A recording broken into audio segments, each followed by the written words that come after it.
नमस्कार,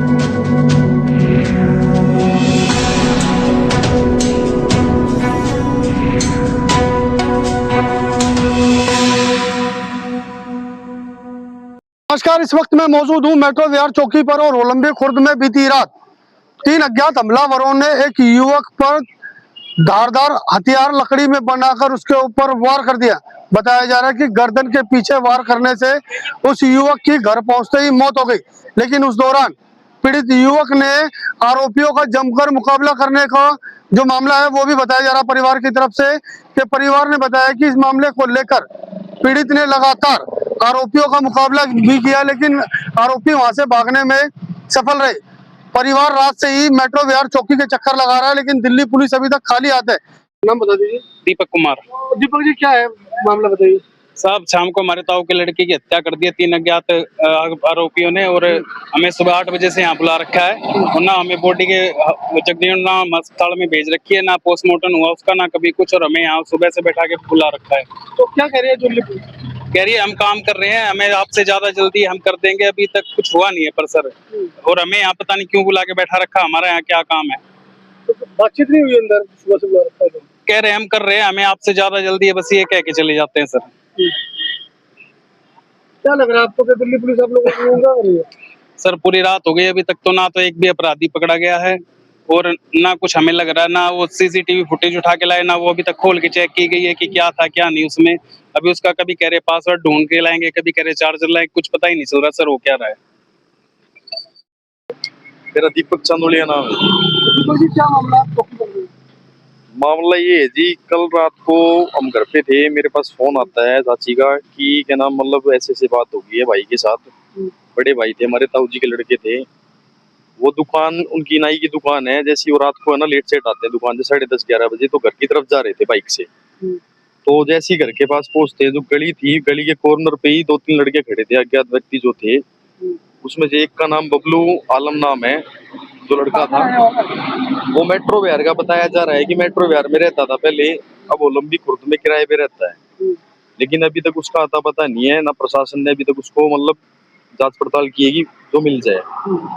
उन्होंने क्या किया, 3 जने थे, तीनों ने मिलके मतलब एकदम से आते हैं और पीछे से बाइक पे मतलब हमला किया। उन्होंने हमला ऐसा किया है कि मतलब बहुत बड़ा डंडा था, जो बल्ली होती है, उस बल्ली के अंदर मतलब कील इतनी लगी हुई थी उसमें, जो उनके बैक पे मारा। बैक पे मारने से उनके सिर पे ब्रेन की तरफ लगा, जो ब्लीडिंग इतनी हो गई कि वो ब्लीडिंग रुकी नहीं। फिर भी उन्होंने हिम्मत बना के क्या नाम मतलब सामने उनसे टक्कर ली है।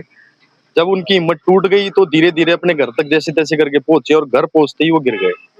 उन्होंने अपने घर वालों को आवाज मारी, जैसी आवाज लगाई घर वाले बाहर आए और वो गिर गए, बेहोशी हालत में हो गए। उनको हॉस्पिटल लेके गए, बूट हॉस्पिटल अपना वाल्मीकि हॉस्पिटल में।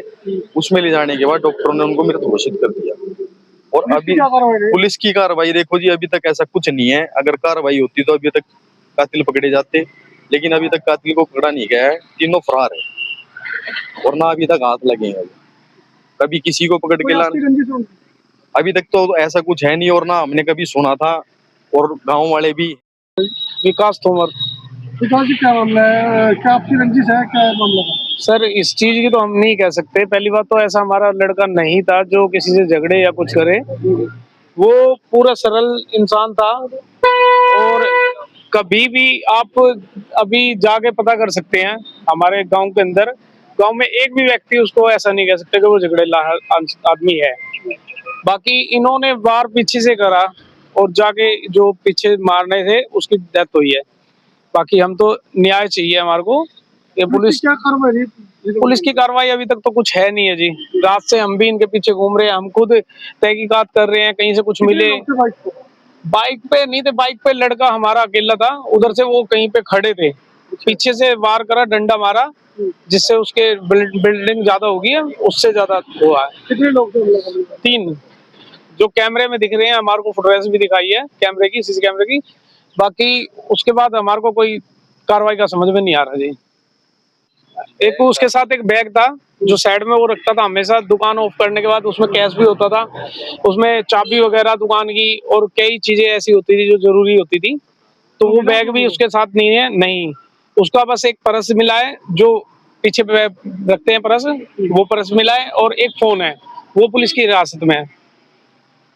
कहीं ना कहीं बताया जा रहा है कि जो पीड़ित था वो दुकान बंद कर अपने घर लौट रहा था। उसी दौरान 3 अज्ञात हमलावरों ने उसके ऊपर पीछे से हमला कर दिया, जिसमें उसका जो बैग है वो बैग भी उसके पास नहीं मिला। पर्स और मोबाइल दिल्ली पुलिस की हिरासत में। फिलहाल इस मामले को लेकर डीवीआर दिल्ली पुलिस ने अपने कब्जे में लिया और मामले की जांच की जा रही है। लेकिन कहीं ना कहीं इस तरह की घटनाएं राजधानी दिल्ली में आम हो चुकी हैं, क्योंकि रात के अंधेरे में अक्सर हत्या जैसी वारदातों को लूट के दौरान अंजाम दे दिया जाता है। लेकिन कहीं ना कहीं इस मामले को लेकर जहां दिल्ली पुलिस लगातार अपना पेट्रोलिंग का दावा करती है, वो भी एक जांच का विषय है, क्योंकि बाहरी उत्तरी दिल्ली में इस तरह की घटनाएं लगातार हो रही है। इससे पहले नरेला और नरेला एनआईए थाने में भी इस तरह की घटना की वारदात को अंजाम दिया गया था।